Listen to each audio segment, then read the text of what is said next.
someone is telling you they'll give you, say, $1 million for 1/6 or about 16% of the company, but really what they're saying is they'll loan you $1 million, and then they'll have an option on the upside once the company's worth $6 million or more.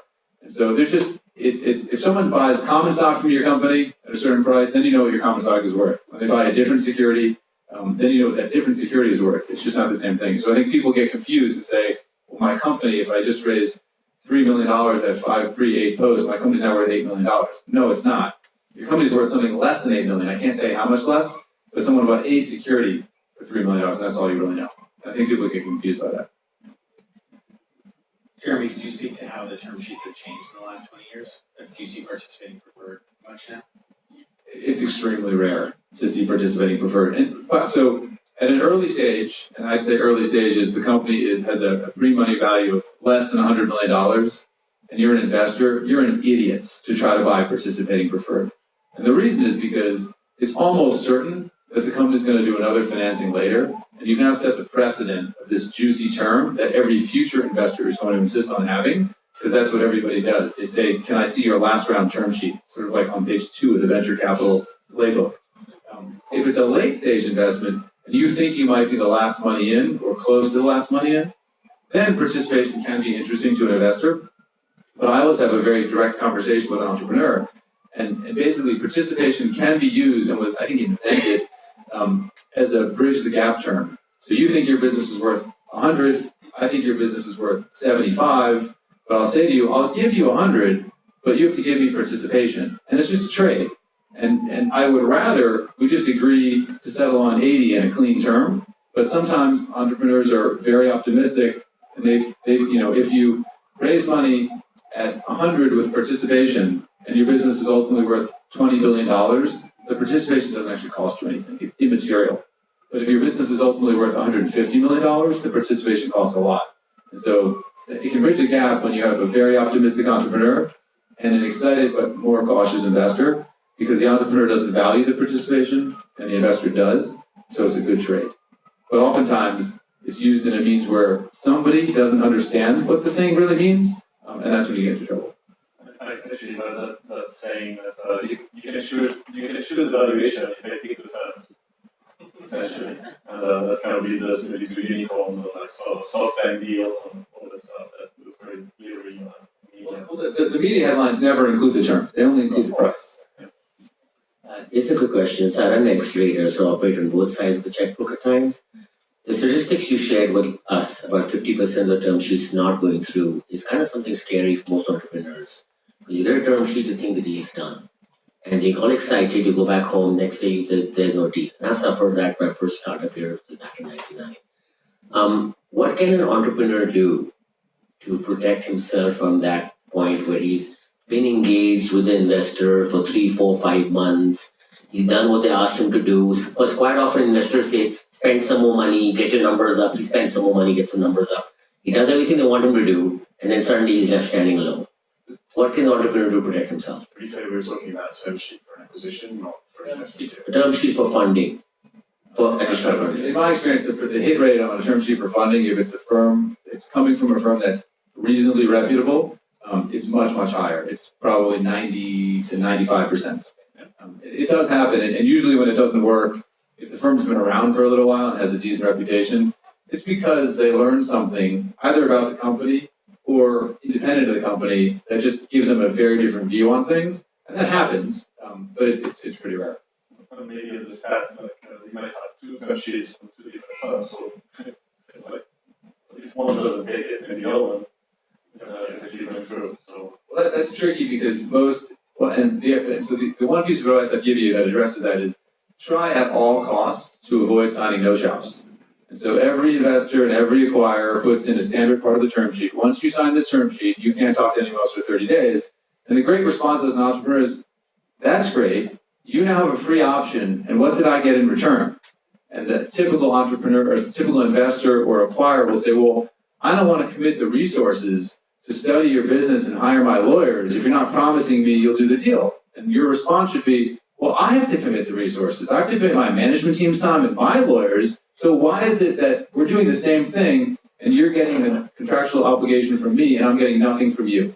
And so most reasonable investors who have a little bit of confidence will say, okay, fine, no shop. And if you have no shop in a term sheet, you can sign it, and you can continue to talk to multiple investors until the day you actually sign a binding document with somebody. And that's the best way to mitigate the risk. In the case of M&A, you can also have a breaker clause that could be like maybe 5% of the deal value that somehow, it makes you feel a bit better about it, I guess. You can, but I've never seen anybody accept it. I mean, I know they happen, but it's very, very rare.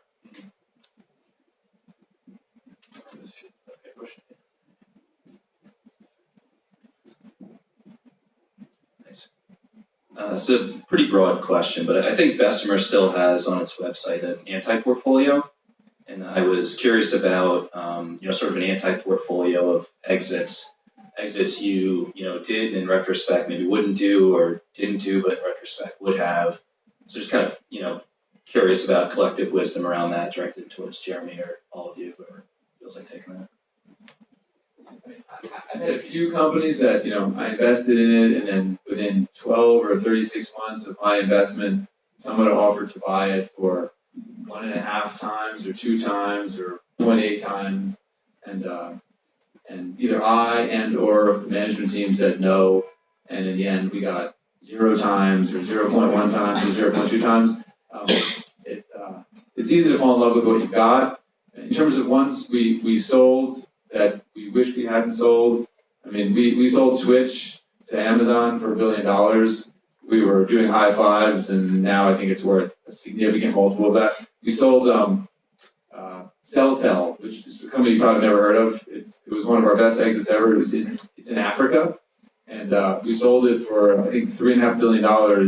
And within 18 months, the public company that acquired it was valued almost entirely based on Celltel's value. It's the Kuwaiti telephone system, and it was worth $20 billion. And so it's very hard to get these things right. I'll give you the last example. Is Shopify is one of my portfolio companies. We took public.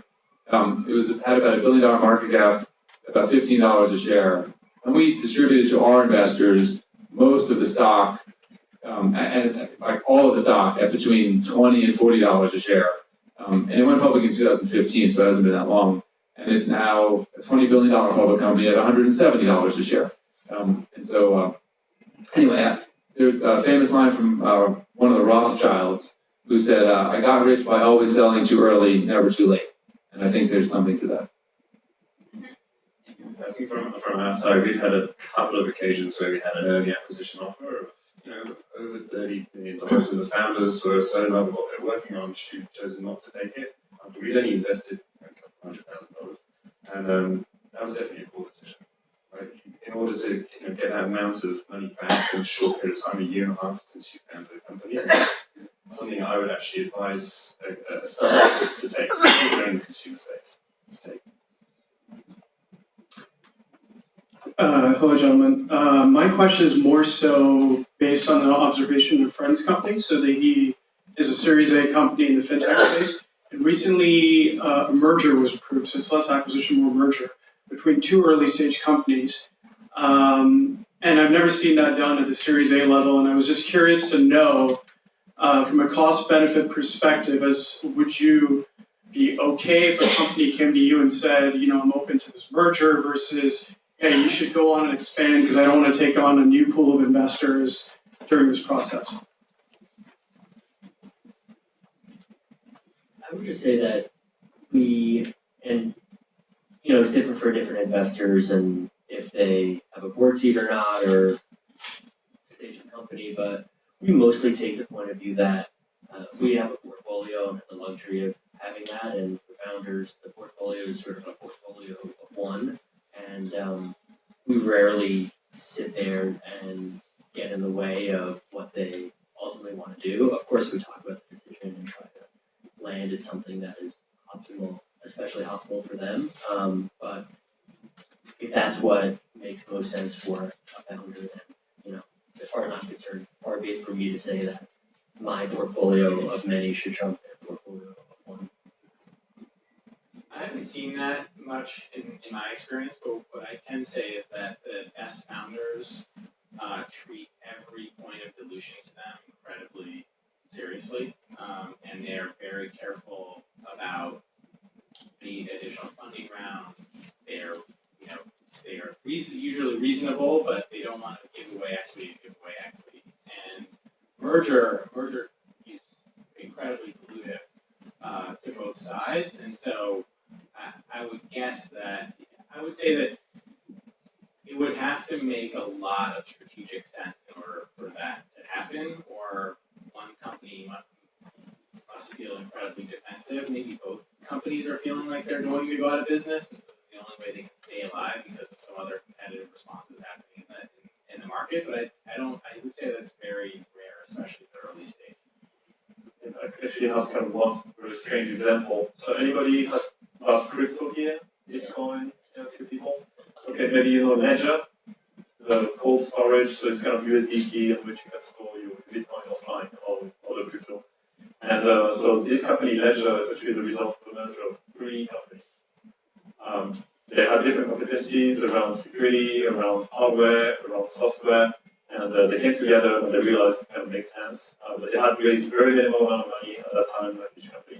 Now, those guys sold over, when we met in the CES, they had sold already 1 million units, about 100,000 pieces. And it cost very little to make.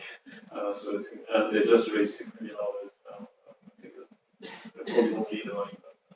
I feel like you can't get crypto as an example. Yeah, that's a while. It's always the outlier. Okay, so we're going to take a last, final 2, make it super short, and then maybe a few words to wrap up on that, then go close. Thank you. You're seeing a lot of new investments today where the valuations just seem very rich for what it is. I mentioned earlier when the founder of Jump was here, Bird as an example, where they're worth $2 billion, but if you look at the competitive landscape, it doesn't make too much sense that they would be worth that much, and they're probably not going to IPO. What would you guys say the strategy is behind that on the VC side? In overvaluing things. Yeah, well, I live in China, and we deal with a lot of Chinese VCs, and yeah, I come across this quite a bit. You know, in there, the reason you see a lot of the incredibly large valuations coming out, there's some statistics around it on TechCrunch at the moment, which is quite pretty fascinating. It's definitely, in my experience, that's true. A lot of the time, they're just looking at this huge long-term goal of a massive middle class in China, and then making early stage valuations based on that, much further away than most LPs would be comfortable with GPs offering here. That's why you see a lot of those large valuations. I don't think when you look at it, there's a lot of smart people behind it. It's not as crazy as it seems to us. There's 1.6 billion people there, and they're growing at an incredible wealth pace. So that's kind of driving a lot of those incredibly high valuations. So they're not nervous giving you like Series C level, even if you're not at the beginning, because they see that coming. They play a little bit of kind of kingmaker. So if you have a lot of money, you can basically own the market and not compete everybody just based on capital. Okay, there was one more question. Yes. Just more tips on what should we focus on an acquisition term sheet. There's a lot of material around term sheets when it comes to fundraising, but nothing much on acquisitions. You spoke about no shopping clause and like fighting that, but anything else that sticks out from your experiences and what you've seen throughout your career?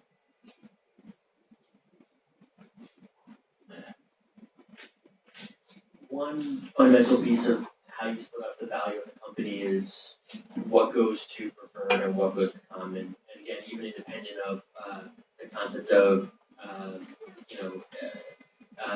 participating and preferred actually owning more, it's also basically the pro rata ownership is thrown out the window because anything can get apportioned to anyone in the sense that there's an earnout and you can funnel as much of the economics of the deal as the company wants to the earnout. And so I think it's just a very material piece that ultimately is probably one of the top 2 things that a founder cares about. And so thinking about that composition is quite important. I'd say the most common regret I hear from founders after they sell a company happens on the lockup, how long they have to stay at the company. And they tend to say 4 years didn't sound like a long time when I signed this. But then like a year in, they're like, a lot of founders are just not big company folks, and so a lot of them have that regret. One founder told us that when you get acquired, you trade anxiety for frustration. Okay, let's see if you have like a few words you'd like to share as kind of a wrap up to this session. Anything that comes to mind that founders possibly can take away more like this. We emphasize don't get excited about an early acquisition offer. It's likely just to go to shit, and focus on product and building your business and just learn from the questions they ask you. It's not done until the money's in the bank. I'll give one closing framework, which is that, I've had a few situations where, take the proverbial company that gets an acquisition offer for $50 million and your founder goes 20% of it, and you thought you were going to build a company that's worth hundreds of millions of dollars, and so you immediately sort of get your back up and say, like, no way, like, I'm not accepting that low offer. And I just encourage you to do the thought experiment, which is pretend in that example you had 20% of $50 million, that's $10 million in your bank account. Someone else was running your company, and now imagine, would you take your $10 million out of your bank account and pay it to someone else to go be the CEO and own 20% of that company? And it's amazing how often people are saying, no way would I sell to the first question, but no way would I buy to the second question, in which case you realize maybe it's not such an easy decision after all. And think about your ownership when you're a $200 million company as well, because you've probably done 3 of the fundraising rounds or 2 of the fundraising rounds. It starts to really impact what you say. I would just reiterate: don't start the company for the purpose of just selling the company. Start the company because you want to build a great business, and then it'll get bought. And as you keep growing, the acquire set shrinks. And so doing that math we just talked about of how much you'll own if you raise another round, the acquire set shrinks, but also you have to grow faster than the cost of the equity capital in that next round that you're raising. So you're between rock and hard place, so you better really be confident and know what you're doing. Valuation versus optionality and dilution, essentially. Okay. Thanks everyone. I think I have to all go and get on calls. So, thanks.